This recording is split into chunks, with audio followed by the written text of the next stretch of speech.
un divorcio entre la sociedad o entre la ciudadanía y el Estado, y este es precisamente por la falta de datos concretos.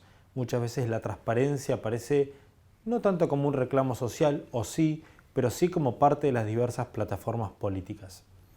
Fruto de esto aparecen nuevos fenómenos, nuevos proyectos, nuevas formas de concebir lo político, entendido no solo como lo estatal, sino también como aquellas empresas de gestión privada.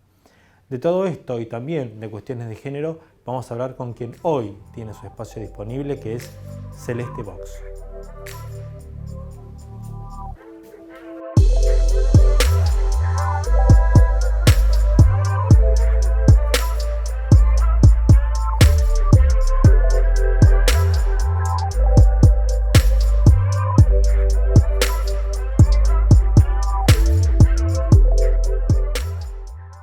Celeste Vox, gracias por acompañarnos. No, por favor, gracias por la invitación. No, al contrario. por favor.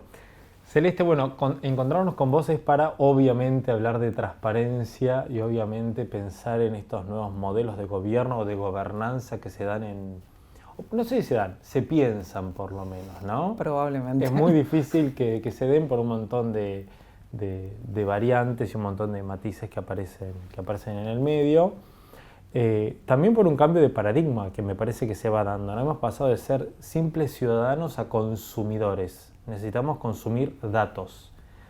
Y los datos del Estado particularmente, los datos presupuestarios, son datos sensibles, casi por definición. Ya veremos después por qué, ¿no?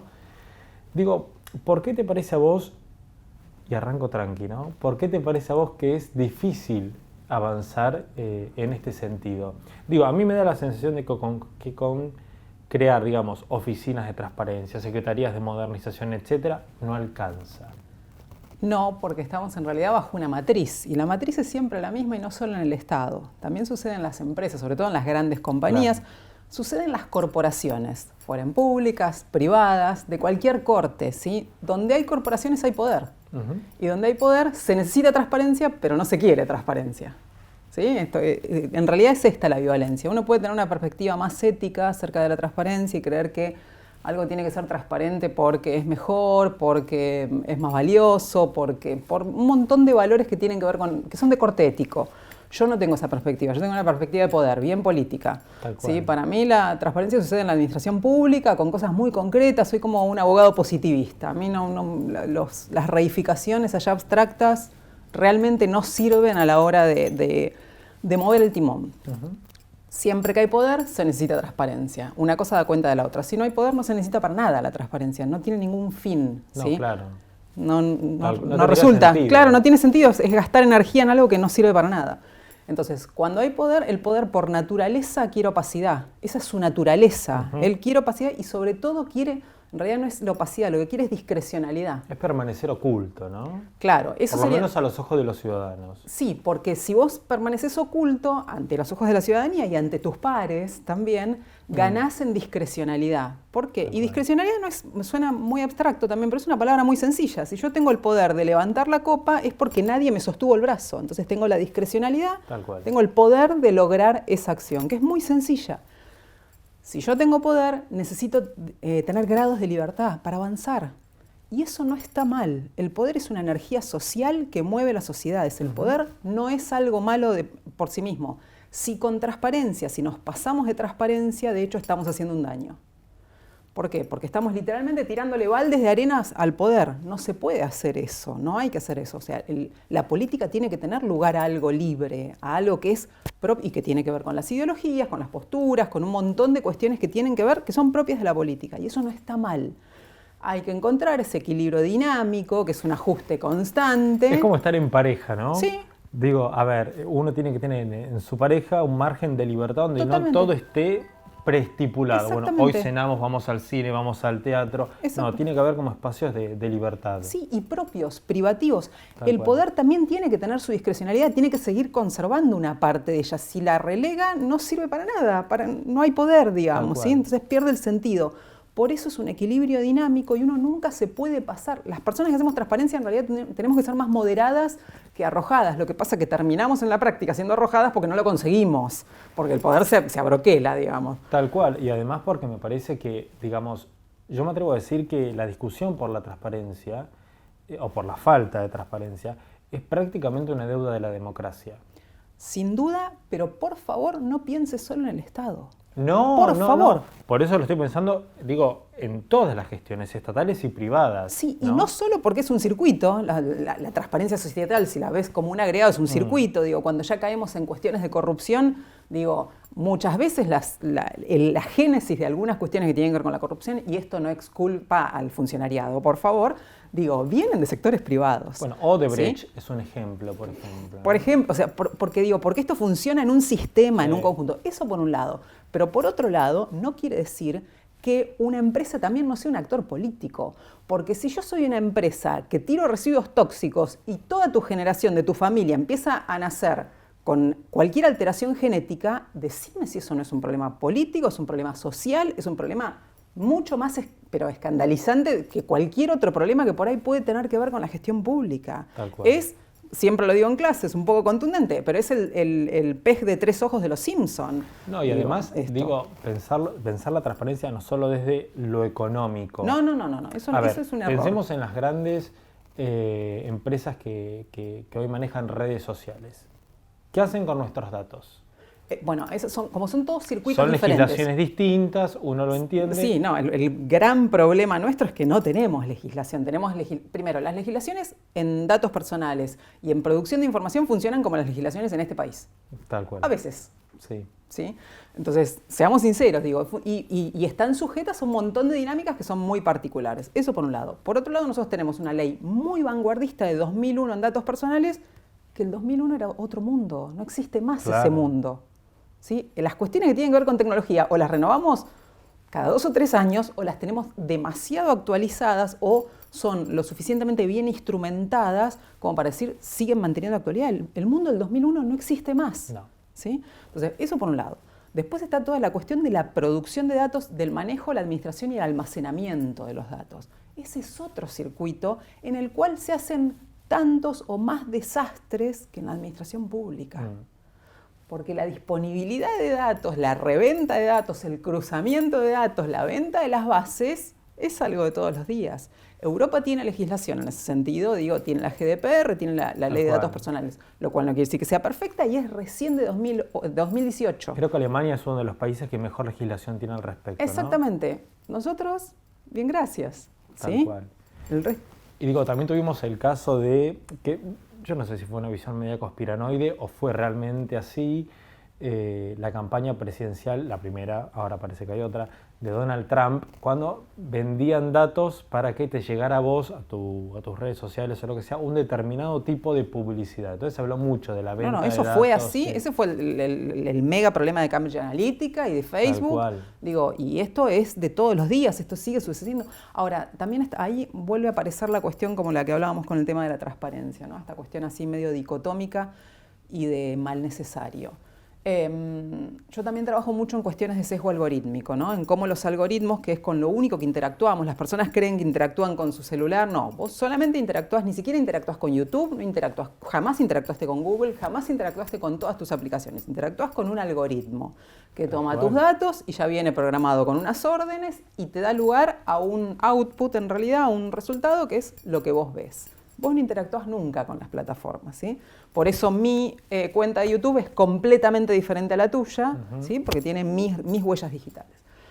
Las cuestiones de sesgo algorítmico tienen que ver con que eso con lo que vos interactuás viene de algún lado. Alguien lo escribió. Algunas personas, en realidad son muchas personas. Van escribiendo una capa, atrás de una capa, atrás de una capa, como los ladrillos en una pared, ¿sí? Los algoritmos son mega complejos y son muy difíciles de auditar después de llegar a ver de dónde vienen esas órdenes. Es más difícil que auditar que la Cámara de Diputados. No, de hecho, algunos técnicamente es imposible. Y fue una de las discusiones a la hora de toda la cuestión, las pujas que tenían que ver con el voto electrónico. Pero bueno, es otro tema. A lo que me refiero es a esto. Nosotros nos quejamos de que los algoritmos tienen bias, ¿sí? Tienen sesgos. Hay algoritmos que son racistas, hay algoritmos que son sexistas, hay de todo a la hora de programar, porque cuando se programa uno asume cosas que no conoce. Ahora, sin algoritmos, la Internet es inconsumible.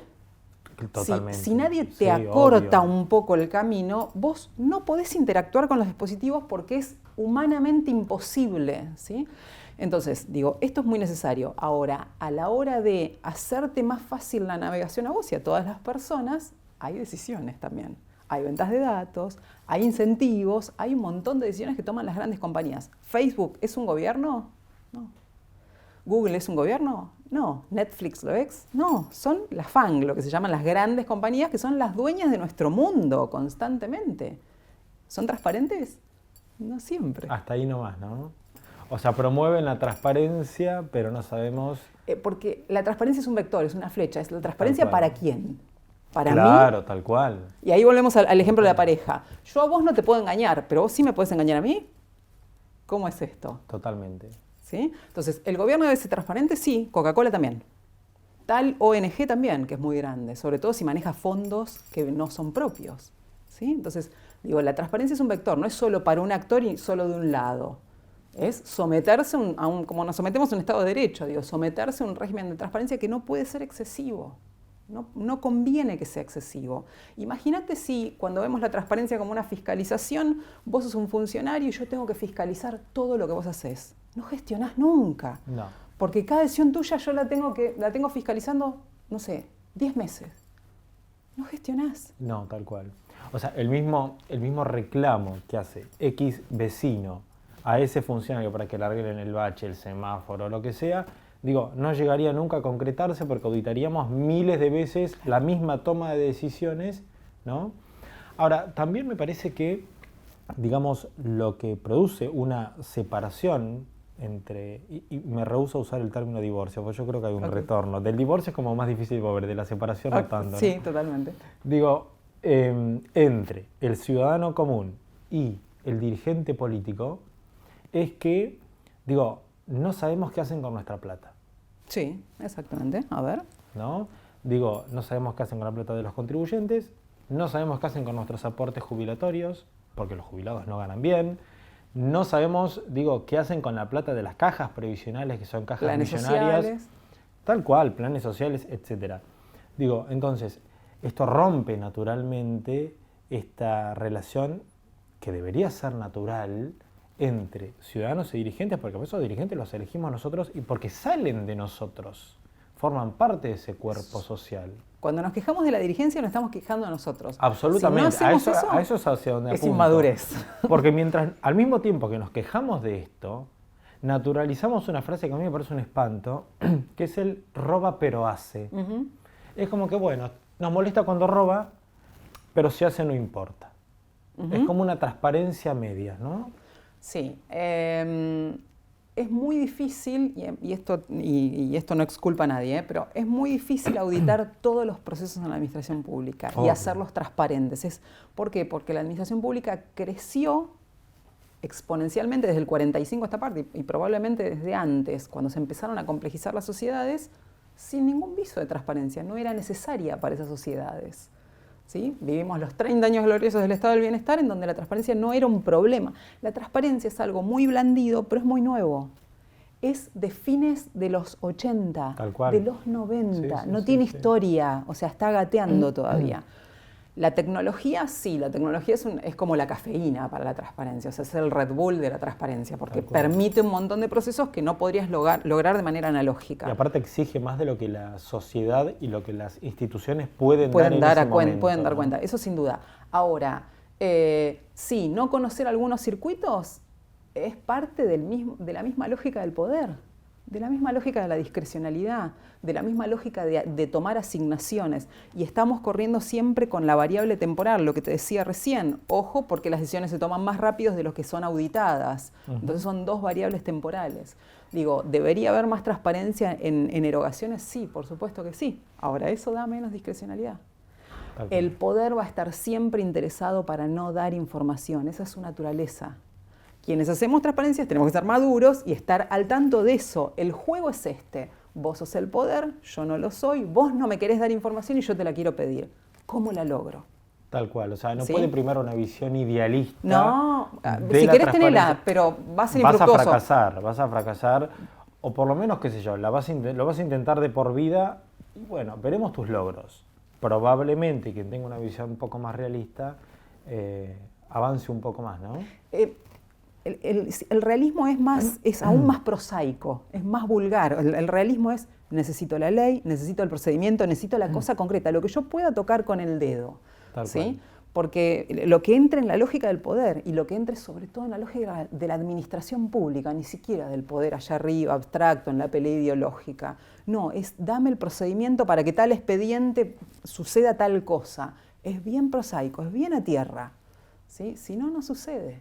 Si no, es un mero idealismo o una mera idea o una buena intención, que estamos llenos de buenas intenciones. Tal cual. Ahora, ¿a vos te parece que, digamos, este reclamo por la transparencia en la gestión estatal y en la gestión privada forma parte de la agenda común de la ciudadanía? No, lamentablemente no. Y sí forma parte cuando hay grandes casos de corrupción, sí forma parte en las elecciones, sí forma parte en momentos. Pero después te voy a contar una de las partes más amargas de nuestra métier. Uno hace una plataforma con datos, con publicación de información y después tiene 5 consultas la plataforma. 4 son mías, porque estaba fijándome a ver si funcionaba o no. O para ver cuánta gente entró. Exactamente, probablemente, ¿sí? Entonces, en el día a día la gente no ve, y este es un problema nuestro y también es un problema de la dirigencia, digo, no ve la utilidad que tiene eso. ¿Por qué? Porque no conoce las lógicas del poder. Si yo le explicase a mi tía, Susana, por ejemplo, mira Susana, si un funcionario sabe que no puede esto, no puede lo otro, no puede lo otro, va a tener muchos menos incentivos para ser mucho más vivo de lo que se confiesa. Entonces ahí ella puede llegar a ver el valor, pero eso para la gente que está lejos de la política es abstracto, no es nada, ¿sí? No le llega de ninguna manera. De alguna manera es una buena práctica, un buen funcionamiento del Estado, pero yo, que soy una señora de al lado que va a la verdulería, ¿de qué me sirve al final del día eso? Si en realidad el funcionario no debería hacer las cosas mal. Tal cual. ¿Se entiende? Entonces nos tomamos todo un rodeo para hacer algo que no debería pasar. Sí. Es muy difícil. Digo, te preguntaba esto porque en el medio de esta separación entre los ciudadanos y la política, o entre los políticos y los ciudadanos, aflorecen fenómenos. Ajá. Marine Le Pen, Sí.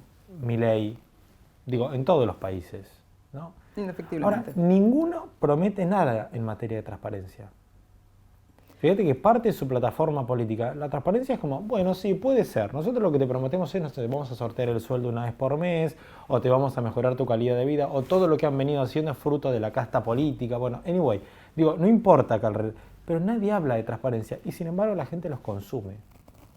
Sí, primero está de por medio esta cuestión abstracta, de que a las personas de a pie les resulta algo abstracto la transparencia. Eso por un lado. Por otro lado, prometer transparencia es asumir flor de compromiso, ¿eh?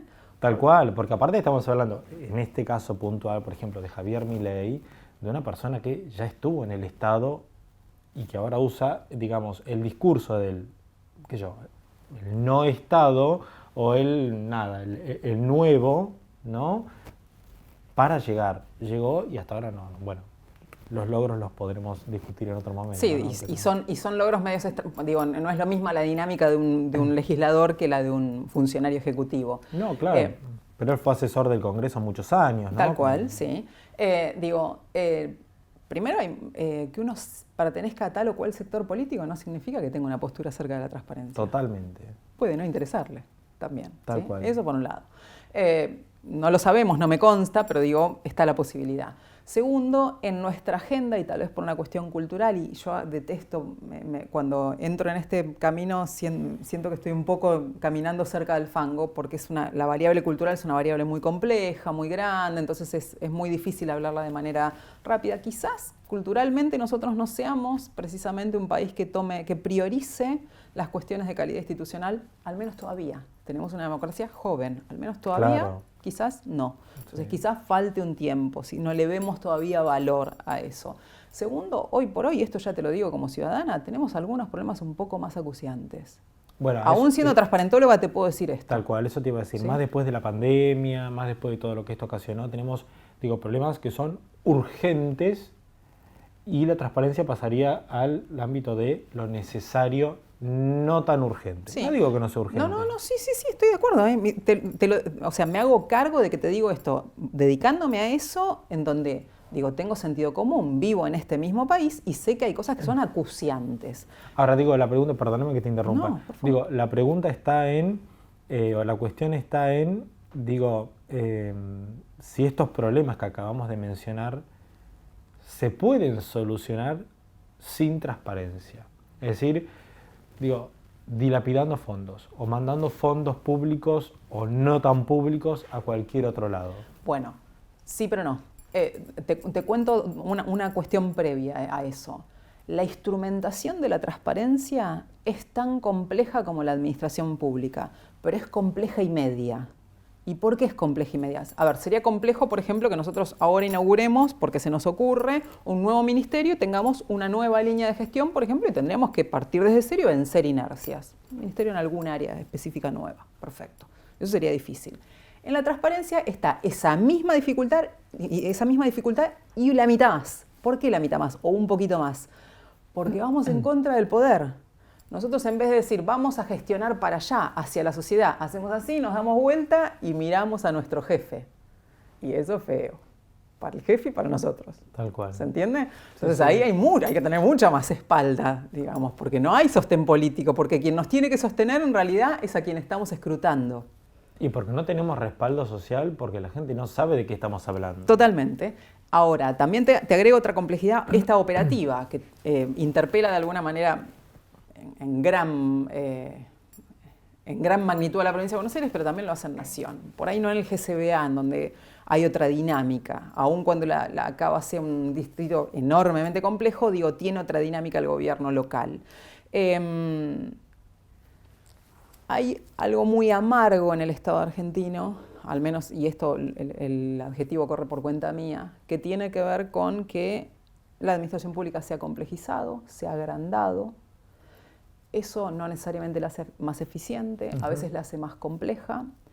Y para decirlo de manera un poco brusca, pero que plantee una imagen, uno a veces tiene botones y aprieta los botones y los botones no funcionan. Imagínate si para áreas sensibles a veces los botones no funcionan, imagínate para áreas que van en contra de alguna manera, o van a controlar a quienes nos tienen que sostener. Claro. Es aún más dificultoso.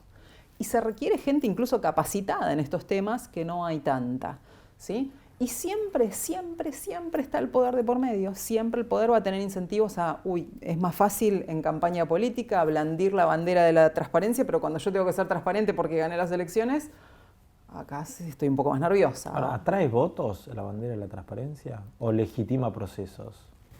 Yo creo que sí, que hay que ser más, creo que la estrategia es por ese lado, o sea, hay que ser más humilde, hay que ser menos rimbombante con la transparencia, digamos. Me parece que legitima una campaña en tanto, bueno, además de todas las obras, te garantizo que las vamos a hacer sin corrupción. Sí. Ahora, sí. si yo solo te propongo no corrupción, es como, ok, ¿y? Eso es absurdo. Bueno, pero porque pasa. va en contra de la naturaleza humana. Bueno, pero pasa. Sí, absolutamente. Digo, los políticos promueten cohetes que van a la luna, por supuesto, Tal absolutamente. Tal cual. Pero digo, eso va en contra, es como decirte, mira, Emilio, a partir de ahora y desde nunca, jamás en mi vida mentí. No, sí, mentí, soy un ser humano. El otro día escuchaba, y no lo voy a mencionar porque no quiero entrar en polémicas, ¿no? Pero un ministro que fue muy criticado de otro gobierno, que decía, bueno, pero yo nunca en mi gestión recibí una denuncia por corrupción. Bueno, de eso es de mínima, en realidad. Fantástico, pero tampoco hiciste nada. Exacto. No deberías haberla recibido tampoco. Digo, tal cual. Entonces, me pareció hasta absurda la justificación, ¿no? Pero vos sabés, conociendo la política, que eso no es absurdo. Eso es un logro para muchos sectores de la política. Y esa para el microclima, me parece a mí. Bueno, ¿no? no recibir porque cuando hablamos de corrupción, supongo que la opinión pública suele pensar en, bueno, una mega asociación ilícita, una cosa que es una ingeniería social. Digo, hay microcorrupciones constantes, hay cosas que en la administración pública no salen si no es por la vía izquierda, ¿sí? Y me hago totalmente cargo de lo que digo, o sea, pero porque algunas son incluso desprolijidades administrativas, que están mal hechas, mal diseñadas, algún director desencaja un trámite y no hay manera de hacerlo que no sea informalmente incluso. Sí, toda obra pública siempre termina saliendo más de lo que se presupuestó en un primer momento. También. El tema es por qué. Sí, pero esto es mundial, esto pasa en todas partes del mundo. Corrupción hay en todos los países del y mundo. Ni siquiera por corrupción, por esto mismo que vos decís, por errores de toma de decisiones, por lo que sea. Creo que hay un margen que se habla del 10-15%. El tema es cuando, ¿no?, en nuestro país eso se duplica, se triplique, vos decís, Sí, bueno, sí. o son muchas malas decisiones, o... No, cuando las malas decisiones son intencionadas, digamos, es un Claro, disimulo. Pero tal digo, cual. bueno, esto es parte de los problemas de la gestión del Estado. O sea, hay mucho recurso que se disipa como si fuese el calor que se sale de una habitación de alguna manera. Y tiene que ver con la complejidad de las instituciones, los procesos que van jugando en contra de sí mismos, digamos. Ahí tenemos que empezar a disectar qué es corrupción, y recordemos que corrupción no es robar. Corrupción no tiene nada que ver con la plata. puede ser Corrupción un es tráfico abuso. de influencia, Sí, es abuso de poder. Corrupción absolutamente, es abuso de poder. tal cual. ¿Sí? Sí. Si vos sos un director y literalmente dejás inoperante a cualquier empleado, vos estás cometiendo un acto de corrupción y no hay Tal plata cual. de por medio. El ¿sí? funatorio VIP fue un caso de abuso de poder, no fue un Absolutamente. robo. Esa no hay plata, ¿no? Digamos, ¿no? Porque en nuestro país también se asocia con delitos de corrupción clásicos contra la administración pública, digamos, asociación ilícita, etcétera, etcétera. Pero digo, no lo es, ¿sí? Entonces, pero no vamos a ir tanto a la micro porque realmente no se puede ir a un nivel tan micro. Digo, tenemos que ir a un nivel ya de agregados, como decís vos, de agregados monetarios, en donde, bueno, auditar eso es complejo. Y siempre, siempre, siempre, si haces transparencia, te vas a topar con gente que no quiere que eso sea visto, que eso sea revisado de un modo. Tal cual. Se me viene a la mente cuando detuvieron a todos los jerarcas de la FIFA, no me acuerdo dónde fue esto, en Suiza, en Francia. Ni hablar en el fútbol. Que fue un caso extraordinario, ¿no? Ni hablar en Era esas como zonas. una película, una serie de Netflix, eso. Ni hablar en esas... Bueno, a ver, viene muy bien que tomes ese ejemplo, porque yo no soy futbolera, entonces no se me No, yo ocurre. tampoco, pero me acuerdo del hecho como hecho periodístico. No, pero viene muy bien los grandes clubes de fútbol. Ahora que estamos cerca del Mundial Sí, también, ¿no? pero son actores sociales, digo. Sí. ¿Hay mecanismos de transparencia para esos clubes? No. No. ¿Sí? ¿Hay fondos? Sí, claro que hay fondos. Ni hablar Pero que nos hay preocupa fondos. más el político que roba que estos procesos oscuros. Sindicatos, universidades. Y bueno, los sindicatos también de alguna u otra forma nos indignan, Sí. ¿no? Ahora el fútbol, y bueno, nos divierte. Claro. Y No queda es como- compensado. Y aparte como que asumimos, bueno, tal vez el Mundial de Qatar esté digitado, o no, yo no lo sé, la verdad que no tengo idea, no entiendo nada de fútbol, pero digo, no nos molesta, lo vamos a ver igual.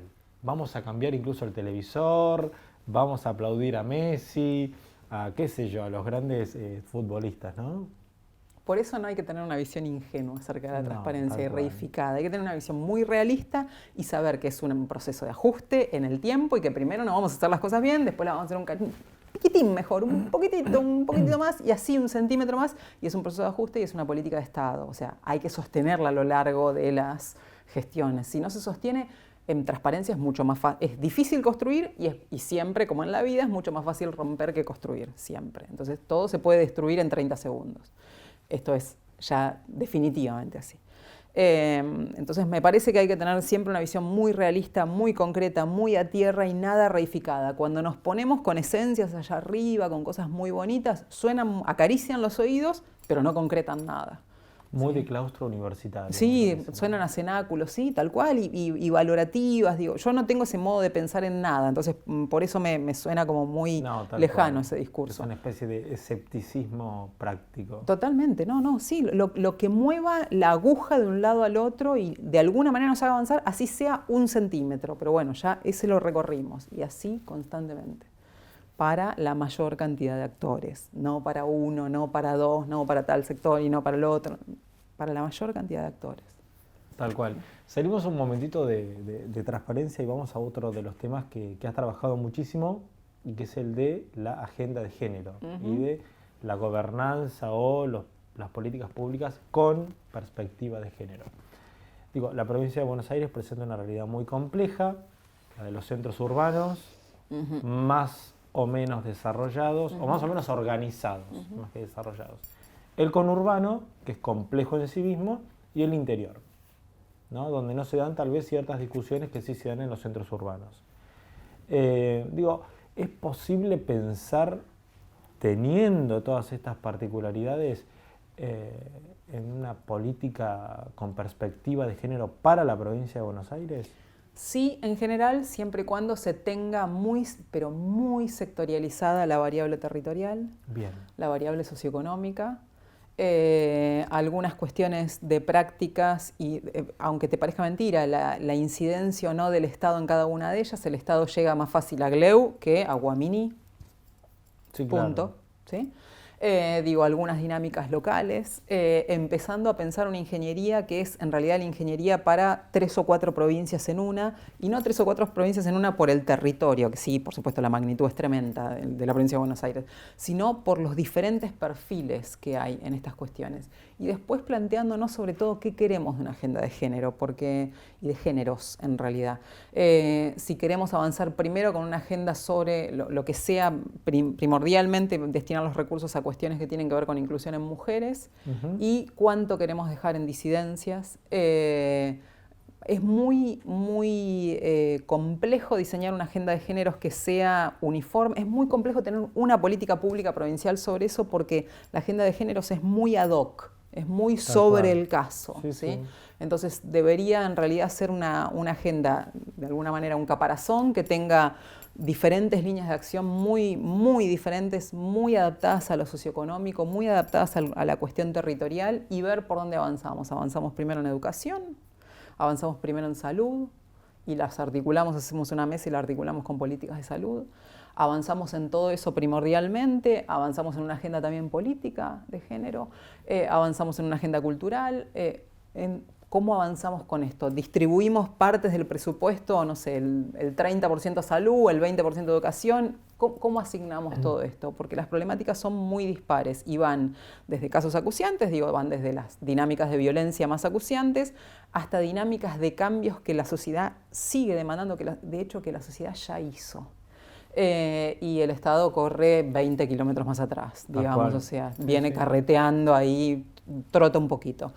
Entonces, en trabajar en cambios culturales, trabajar en promoción, trabajar desde qué perspectiva, desde acceso a derechos, ¿cómo lo vamos a trabajar esto? No sé, ¿qué dimensión vamos a trabajar en la cuestión del lenguaje inclusivo o no la vamos a trabajar? ¿A dónde nos vamos a parar en todas estas cuestiones? Me parece que ese es el gran diseño. Me parece que una política de género de géneros en la provincia de Buenos Aires es completamente diferente a la nación y por supuesto al GCBA y a otras provincias. Me parece un mega, igual que la agenda de transparencia, igual que cualquier política pública, pero me parece un mega desafío para la provincia de Buenos Aires implementar una agenda robusta en géneros. También me parece acuciante. Tal cual, digo, Naciones Unidas, mujeres, ¿no? Lleva adelante esta idea del derecho de la mujer a la ciudad, ¿no? Y lo relaciona por ahí, no únicamente, pero pone mucho el foco en, por ejemplo, viviendas para mujeres con problemáticas de violencia de género, todo el tema de la seguridad ciudadana y de que la mujer pueda transitar tranquila y sin ser acosada o violentada de diversas formas en la vía pública, ¿no? Hace poco visité una provincia del interior donde, por ejemplo, por ordenanza o por ley, no sé si era una cosa muy del municipio o era una cosa más provincial, todos los comercios tienen que tener un sticker con un asterisco no sé cuánto para, comunicarse ante algún caso de violencia de género, ¿no? Y me pareció una cosa muy interesante, porque así como tenemos, en el comercio tienen que estar obligados a tener la cuestión de AFIP, la certificación de habilitación, también también tenía esto. Digo, tal vez pueda ser una forma, pero también tiene que ver mucho con la educación. Digo, a ver, yo voy caminando por la calle y ¿cómo reconozco que una mujer está pidiendo ayuda cuando va caminando al lado de su marido? De que está siendo víctima de, está caminando coercionada porque, no sé, tuvieron una discusión o lo que sea. Son temas muy sensibles y que requieren de un montón de variables, ¿no? Creo que hay que se ha puesto en marcha todo un cambio cultural, pero ahora falta pensar ciudades para y desde la mujer, ¿no? No solamente pensadas desde el hombre que sale a trabajar, sino también desde una mujer emancipada que también sale a trabajar, que ocupa los mismos cargos y que incluso en muchos casos, o me corrijo, en no tantos casos, mejores. Sí, o sea, la cuestión arquitectónica y a nivel ciudad es interesantísima en términos de géneros ahí, porque también tenemos que pensar disidencias en esa dinámica. Creo que ahí sería, en función de lo que citás, y no es casualidad que lo cites desde ONU Mujeres, creo que ahí sería interesante, por ejemplo, articular cualquier decisión macro en género en la provincia de Buenos Aires con las defensorías, con todas las defensorías que hay. ¿Por qué? Sí. porque la Defensoría puede asumir todo el trabajo de promoción, digo, todas las campañas que tienen que ver con, se han instrumentado campañas que tienen que ver con signos, digo, algún gesto que todos conozcamos que tiene que ver con, justamente, con una situación de violencia como la que narrabas, una mujer que camine con su marido de manera coercionada. Digo, las defensorías de alguna manera refuerzan, sobre todo hoy que es tan fácil difundir por los medios digitales, digo, es más barato hacerlo, de alguna manera este tipo de cuestiones con gráficas, es muy interesante acompañarla por esa vía. Ahora, todo lo que tiene que ver con el diseño de ciudades es el diseño de todos los procesos humanos. Totalmente. Todo sucede ahí. Sí. ¿Sí? Desde acceder al Estado, no acceder, desde acceder a un bien, no acceder, desde ser una mujer empoderada que tiene un cargo gerencial, que es una CEO, hasta ser una mujer que decidió autónomamente seguir en su vida doméstica y dedicarse a sus hijos y después ver qué viene de la vida. Y también es una decisión, yo al menos soy de las feministas que respeta ese tipo de decisiones y no las objeto. También digo... O podría haber hombres también que tomen esa decisión, absolutamente. ¿no? Dicen, me quiero quedar en mi casa cocinando. Absolutamente. No es lo que hemos visto hasta ahora y por eso nos produciría sería algo raro. Pero digo, es absolutamente válida. Y ni que hablar hoy, variable home office de por medio después de la pandemia, ¿no? Digo, en donde las prácticas cambiaron en ese sentido. Pero más allá de eso, digo, y pensar la agenda de géneros ahí. La agenda de la agenda de géneros no es solamente la aceptación y la posibilidad de que yo pueda, por ejemplo, ser nombrada como no binaria y ser tratada como no binaria desde vos. Digo, que tenemos una relación de confianza cordial. Digo, también tiene que ver con otras prácticas, digo, que yo pueda acceder a cosas por las cuales mi sociedad no me formatea siendo mujer y fenotípicamente mujer, etcétera, etcétera. Digo, hay un montón de cuestiones ahí en derredor que el Estado debería intervenir. Acá no soy ambiciosa, pero no es por ser pesimista, no es pesimismo. Es que no puedo evitar pensar desde el Estado lo complejo que es instrumentar todo esto y creo que sí o sí se va a dar en el tiempo, no se puede lograr en 4 años, digamos. O sea, hay un montón de procesos de ajuste. Creo que, por un lado, la promoción destinada a las defensorías, aunque parezca abstracto, no, es un valor fundamental porque hoy con estos medios, digo, podemos de alguna manera acompañar ese proceso. Y después, una política que en realidad esté muy anclada a tierra y que sea muy diferente para Guaminí que para Gleu, que para La Plata, ¿sí? En donde, digo, estemos muy al tanto de esas cuestiones. O para los barrios más populares, ¿no? Donde Totalmente. el Estado todavía no llega. O llega de otra manera. Llega de otra manera, sí. Es otro llega a través estado. de otras instituciones, Sí. Iglesias, de cualquier credo, ¿no? Sí. Me parece que llega de otra forma. Sí. Bueno, y ahí hay, eso suma otras complejidades, digo, ahí hay otras estructuras para mover que son de otro perfil.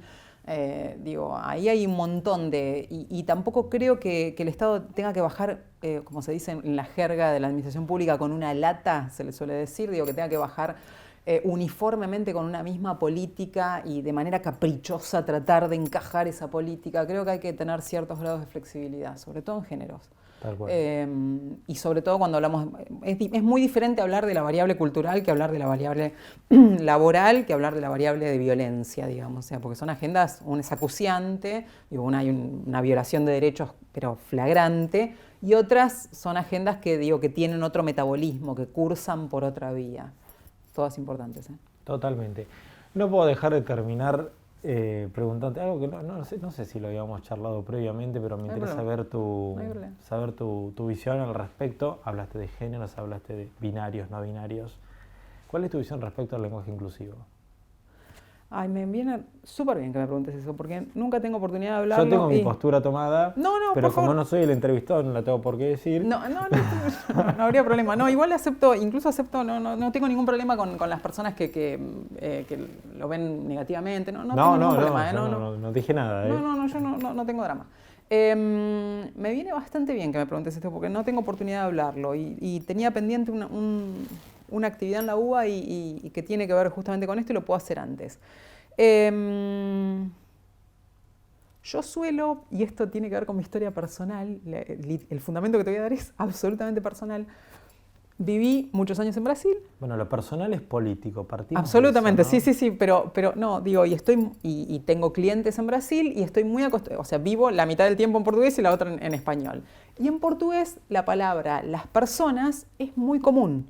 cuando ustedes escuchan, seguramente escuchan decir Ayenchi, es cual. nosotros. A nosotros nos suena raro desde el español, pero no, es nosotros. Entonces, decir las personas es muy común. Y yo suelo utilizar, y es una cuestión de inclusión propia mía, o sea, de incluirme a mí y también de cierta cadencia idiomática, de cierta sonoridad del español, utilizo la denominación impersonal las personas. Pero también hay un valor político ahí, de ese valor político me hago súper cargo. Cuando nosotros estructuramos el lenguaje y decimos las personas, estamos descentrando al género del primer lugar, ¿sí?